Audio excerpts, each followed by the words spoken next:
Ladies and gentlemen, my name is TotalBiscuit, and I'm here hands-on with Arma 3 from Bohemia Interactive. We're going to try shooting a few rifles right here.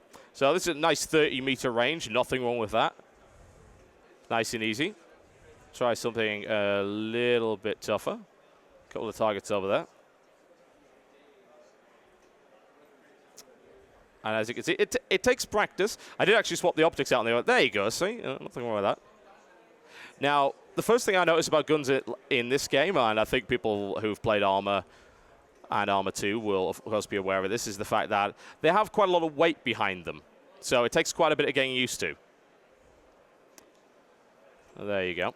Now, as we showed in the presentation, you've got all of these different options right here. Sniper optics is my recommendation. Okay. Starts from the top. Yeah. Sniper optics. So we swap that over. And if you just move. Yeah. There we go. It's ready. Okay, so these are sniper optics. And watch for the zeroing. You have zeroing for 500 meters. So if you press page down, page up, just changes it to 200. Yep, so around, Is it maybe 300 is the lowest. Well, I can hit it, works so for that's you. the main thing. Fair enough. Yep, not a problem with any of those. The weapons feel good, solid, weighty, and I think that's the kind of thing that Milsim guys are really into. I think it comes down to accuracy as well. So, what kind of... I'm really curious about this. What kind of data did you gather to make the guns as realistic as they currently are? Well, actually, we are working with some ex-soldiers, guys from the military who has the real experience with it. And they play our game a lot, so this is where we draw our main feedback. And also, for example, with the GM6 anti-material rifle, we had the fantastic opportunity to travel to Hungary, where it's manufactured, to test it ourselves. So we recorded the sound. Nice. We really shot it. I just started shooting for the hip. Need to say it about 5 meters out. You can still hit it, so that's all good. Now you've probably broken the target.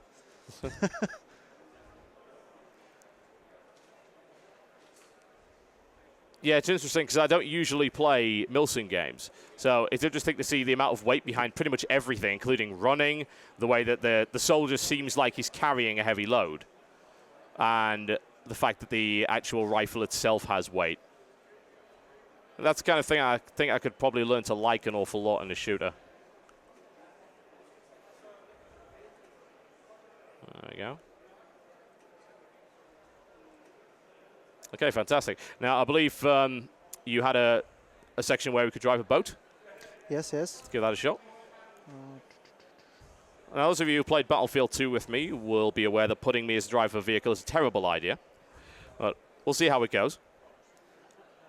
I think it was mostly Jeeps that we used to drive into the lake. Have a look at Fun Vs, yes, as we called them, yeah.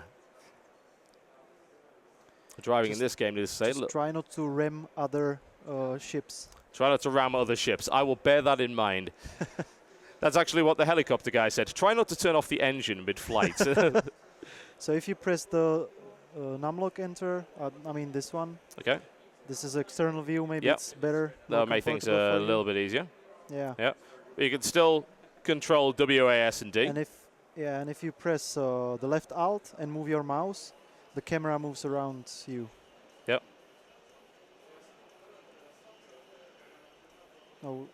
I'll zoom in right there. In front of the mouse. I think we turned the radio on as well, by the sounds of it. Oh, it's not a radio. It's music that we hoped will make it more attractive. Always good to have fun on boats. It's the type of music I would like to play in my car when I'm driving for a long distance. If I happen to be driving a large military boat, then this is the kind of music I would like to have happen. Yeah, the handling is really interesting because of the way that the actual waves work. You got slide to the side right there as well. And boat handling must be quite a tricky thing to code, especially something this detailed. Well, it is. Well, you've managed it anyway. Exactly, so there you go. It's mainly difficult because the interaction of the boat and the waves. Yeah. Because when it is when it's not immersed in water, it doesn't get any thrust. So that's why probably. Absolutely. That's the numlock, was it? To what? To get back to first person? Ah, there we go. That's the zoom in mode there. Yep. Yeah, let's get back to first person. This one. Aha. Wonderful. Now, can you actually control that front-mounted gun as well? Or does someone else have to do possible that? in the final game. Okay. Now you can only function as a driver. Okay. But there's another guy who's actually the shooter, or so to say. It actually moves around like that. The amount of detail on that gun is actually very, very good. I mean, it's good, solid, high texture quality. Very impressed by that. I can definitely endorse the boat. It feels like a boat, to the best of my knowledge. I've never driven a boat like this before, but I'm getting to that point. Yeah, I'm thinking we put it on the big 30-inch display, and yes, we're going to go say hello to the fishing boat right there. You know, he doesn't seem all that bothered by that. He's fine. No, he's just standing there. Yeah, I will not break your boat. There you go. But that is actually really, really great. And I think there was a mission as well with some enemies in it. Yes. We'll go right away to it. We shall try that out. See if I can get past a couple of them without being shot to pieces. Yeah, it's pretty difficult. And that's, of course, how people like it when it comes to Arma.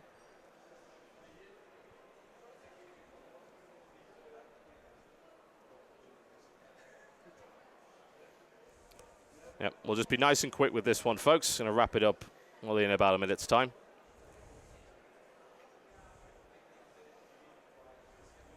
Okay. There we go. Now, if I recall correctly, they spawned around here, didn't they? And be careful, they are right here behind this building. Okay. So This is maybe too careful. Yeah. But it's never careful enough when you play Milsim When games. you play a Milsim game, yeah, absolutely.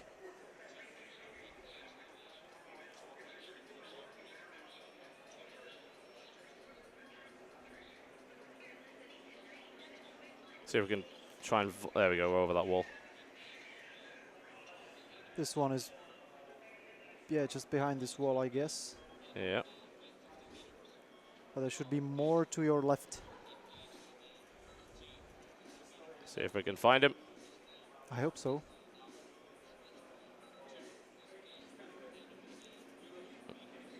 Well, This one is behind he's the hiding. house, actually, yeah. But if you go to the left here, I think you will definitely see someone. Okay. Put all the way up here. These are your guys, actually. Yep, it looks like they're dealing with them quite nicely themselves, really. Yes. Don't really need to worry too much about the that. mission design in our games allows you to just, you know, get lost, and the soldiers will handle it for you. Handy. But that's the Milsim genre. Yep. Getting lost, I'm extremely good at that. I think there's actually a team leader over there, but yeah. Yep, looks like everyone it looks like they've dealt with everyone for me. Everyone is scared of you. Obviously, yes. Scared of my complete incompetence. Yeah. And gone. Everybody's scared. Press right mouse button to zoom in. No, I mean, yeah. And now hold it, hold it. Now press it and then hold. Okay. I see. This is a little zooming in. That's a nice feature. Always nice to see realistic sights. There are certain games that don't do that, as you are no doubt well aware. Nice. There we go. See, I'm not entirely incompetent. There you go, folks. Big, nice look at Arma 3. Make sure to keep an eye on it as it approaches. It's released sometime in 2012. Thank you very much once again for talking to us today, and we'll see you next time.